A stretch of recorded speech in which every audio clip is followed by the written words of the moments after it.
Mummy ఆవులు కట్టేసేకపోయినా ఏమి ఇంచేపులో ఉంటుంది, గడ్డికి పోయినా ఎక్కడ పోయినా ఇంచేపులు ఉంటుంది, హైదరాబాద్ పోయినా ఎక్కడ పోయినా ఇంచేపులు ఉంటుంది. తలకి దిక్కులు పెట్టేస్తుంది, అంక కట్ చేస్తాను అనుకోను.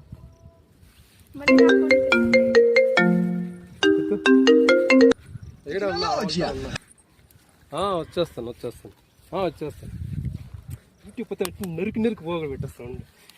దానికి ఇప్పుడుగా చెప్పేది ఇంటికి పోయి చెప్తాను.